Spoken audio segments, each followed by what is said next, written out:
I'm your pocket filler, the parlay killer, the Northside thriller.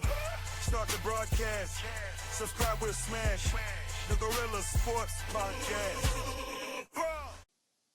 Hey guys, welcome into the Gorilla Sports Podcast. I'm your host, Alex Bulpin, and it is Thursday, September 5th, which means it's opening night for football season. I am pumped up. I can't wait. What a great game to start us off. We got Chiefs and Ravens tonight. Can't wait. All right, let's recap from yesterday. We had 6 batter parlays. We ended up going 3-3. So unfortunately, we had 12 batters going. We had 9 of them correct again. So we had 3 plays that were winners and 3 plays that all had 1 correct and 1 incorrect on them. So again, really close from a profitable day, but hey, this is how she goes. Let's get into it. We took Bobby Witt and Corbin Carroll together. That was a winner. We took Marcel Ozuna. We paired him with Aaron Judge. Judge did not come through. Ozuna did. Then we took Jake Berger. We paired it with Taylor Ward. That was a winner for us.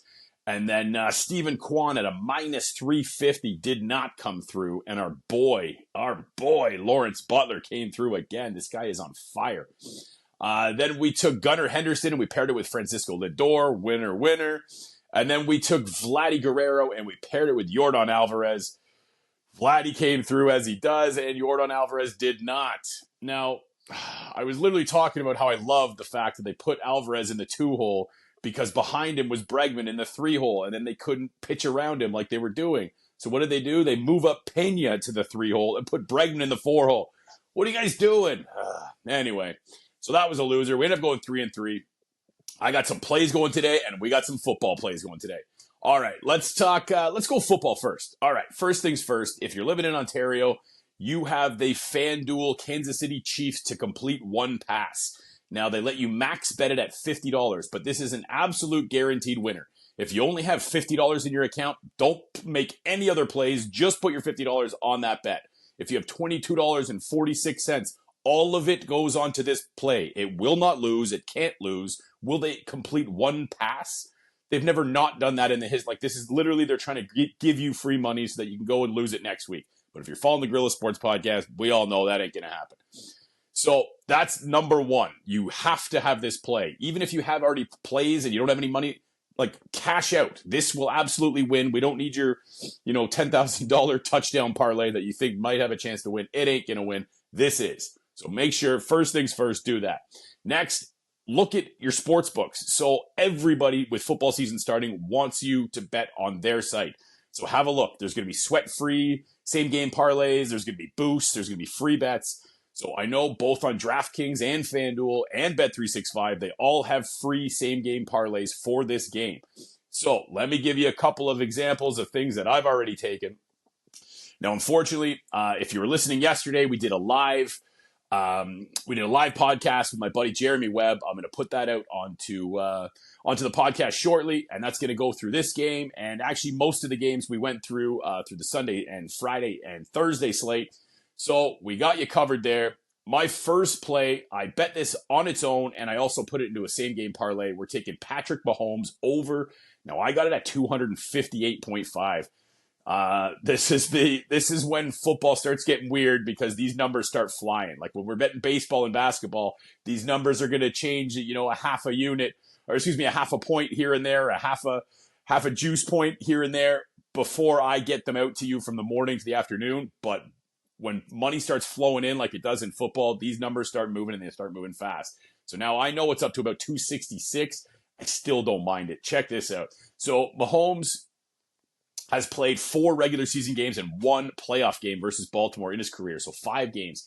He's averaging 344 yards over those 5 games. We need him at 265, 268, 270, somewhere where you can get it now. Again, I got it at 258, so I'm pretty happy about that number.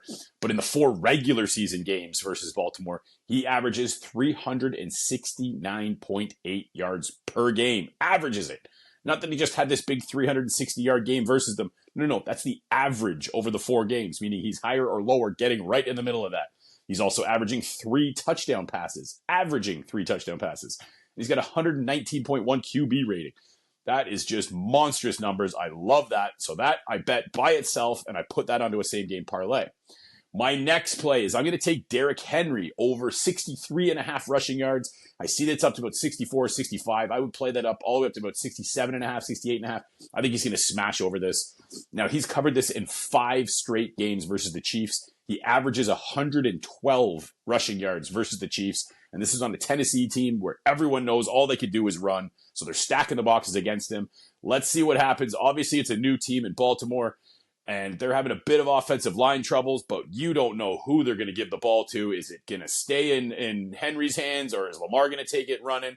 You never know. So this is going to be you can't just cover Derrick Henry like you have been against Tennessee. This is going to be an interesting season for Derrick Henry. I like him.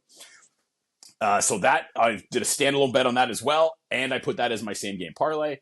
And our last one is we're going to take Travis Kelce over 57.5 receiving yards. Now, he's covered this in 6 straight games versus Baltimore, including over 100 yards in his last 2 games. Obviously, those were playoff games and more important, but he went 116 and 109 over his last 2, so almost doubling the number that we need from them. Now, I know they're kind of bringing Kelce back down to earth a little bit to try and save him for the playoffs. This is the opening game. They had the big hangover game last year, and everyone's like, oh, what's wrong with the Chiefs? They just lost to the Lions. Well, it turns out the Lions were actually a good team last year. So them losing to the Lions wasn't that far-fetched, and they had no receiving core whatsoever last year.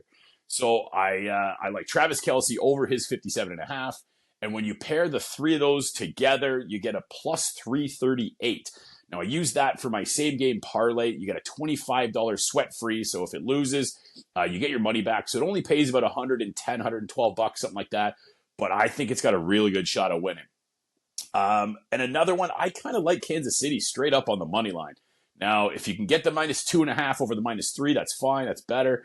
But yeah, I just Kansas City's 4-1. Their last 5 versus Baltimore, and historically, Mark Andrews has been horrible versus Kansas City, and Lamar Jackson as well has not done well against Kansas City. And you give Andy Reid time versus a team, I think he's got a good shot at winning this game outright. Another look I was looking at, if it goes the way I think it is, I like Isaiah Pacheco over 14.5 rushing attempts. Means every time they hand the ball off to him, I think he's going to get 15 of them.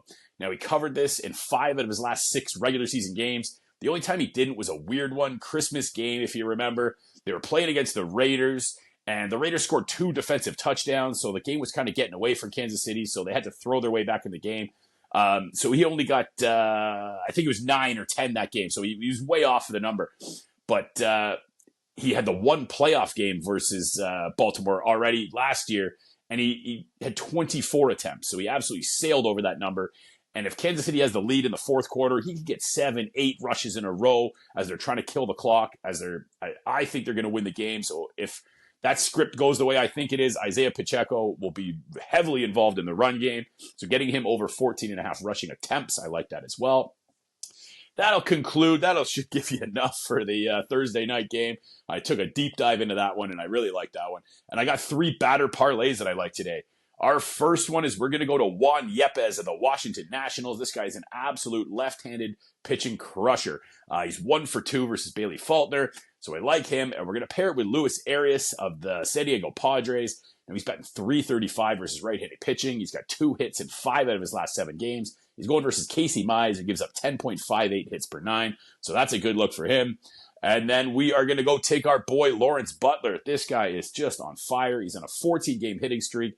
He's got 2+ bases in 9 straight games. Now, that's an Oakland A's record, so he's just set the record. And we're going to pair him with Marcell Ozuna, who's batting .305 on the year. He's got a hit in 17 of his last 19 games. So that's a good look for those 2 guys together. Now, I'm actually going to probably take a couple other plays on Lawrence Butler himself. Now, he's going versus Brian Wu of the Seattle Mariners. But this guy's not invincible. He's a great pitcher, absolutely. But Butler is just seeing the ball so well right now. I think I'm just going to take him over his 1.5 bases. You get that at a -105. So I'll probably put like a little half-unit play on that one. This guy is just on fire right now. And then our last play is we're going to take Taylor Ward of the LA Angels. Oh my God, this kid's on fire too. He's on a 14-game hitting streak. He crushes left-handed pitching. He's batting .356 versus lefties. And he's got 4 home runs over his last 5 games. So that is a monster. And we're going to pair with Brian Reynolds of the Pittsburgh Pirates. He's got a hit in 8 of his last 10 games. And he's going versus Jake Irving, who started off the season really well. but he's given up 5 or more hits in, he's given up 5 or more hits in 6 straight games, including 8 hits in 3 out of his last 5 games. So he's just absolutely giving up a ton of contact right now. Brian Reynolds is a contact machine, lives at the top of the order, so I love that. Paired Taylor Ward and Brian Reynolds together. All right, guys, I got a ton of plays on that Thursday night. I got some plays coming in the Packers and Eagles tomorrow. If you're rocking with me, let's roll.